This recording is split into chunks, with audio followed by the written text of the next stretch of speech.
It gives me great pleasure to introduce Mr. Kim Williams, who we will recommend to the Governor-General to be the next chair of the ABC. Kim Williams, a former chief executive of News Corp and boss of Foxtel, has replaced Ita Buttrose as chair of the ABC. As Ita found out, it can be a controversial gig, which is why the editor of The Nightly, Anthony De Segli, was so keen to have a chat to Auntie's new chair. And now, Anthony, I had a chance to sit down with Kim way back in the day when he was at Foxtel. He's a fascinating bloke. Albo called him a Renaissance man.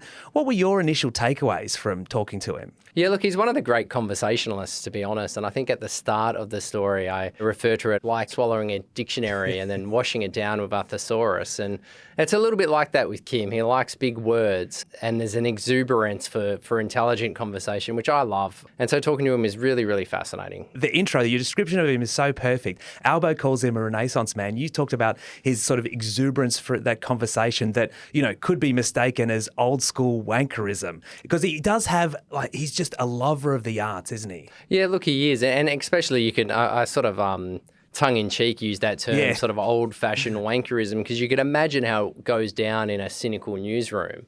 Kim Williams is one of those rare creatures who, you know, he's been an AFL commissioner, but he's also sat on the Sydney Opera House Trust. You know, he's currently a board member of the New South Wales State Library. And he's just one of those people who is so intelligent that it stretches across pretty much all boundaries. And I think that's what he'll bring to this role. And look, I think he's the right person at the right time. Yeah, he'll need that intelligence to negotiate the minefield that is politics at the ABC. What did he have to say to you about that, kind of figuring his way between that Labor-Liberal divide, which is something that Auntie hasn't always done that well or that comfortably? Yeah, look, there's no doubt that he has come to the ABC at what is a flashpoint for the national broadcaster. I mean, it's long been the enemy of sort of conservative media. It's long been had fisticuffs with News Corp, for example. The big issue for the ABC right now is that the left has kind of turned on it as well.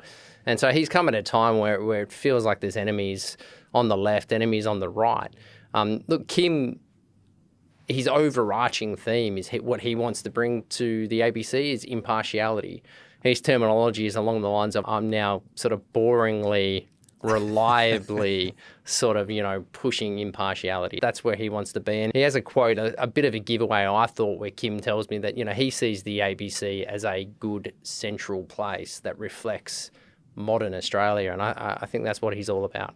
And I thought he had some fascinating stuff to say about social media, because, you know, most people think that social media is a big part of the media landscape these days. Kim doesn't necessarily see it that way. You know, we are 100% in lockstep when it comes to social media. I mean, Kim's point is basically he can never understand the sort of overemphasis amongst journalists on something like Twitter, and he talks about how, you know, you can waste a lot of time for a very small audience on Twitter when you have this gigantic audience, which is the official ABC channel that you're working for. And he makes two really, really valid points. One is focus on that big audience, focus on the job at hand, and stop thinking about your tiny personal audience.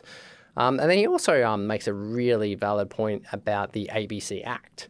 And as a journalist at the ABC, it's a very prescriptive act about objectivity, impartiality, scrutinising and forensically checking facts. And, you know, his question is, do you have time to do that when you're in a 24/7 sort of media frenzy of putting up Twitter posts? And, you know, it's a really valid point. Yeah, absolutely. And I think, you know, it speaks to how you stay relevant as well, which is something that I think the ABC has been a bit lost in the wilderness. They've got their iView platform, which launched with so much promise, seems to have diminished a little bit.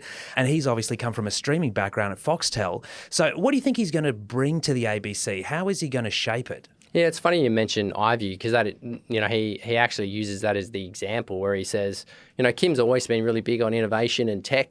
That reference of him being a Renaissance man also applies to his views on technology. And you know, his short stint at the top of News Corp, you know, was a lot of the theme of that was him being at loggerheads about how fast the newspaper should move into the tech space.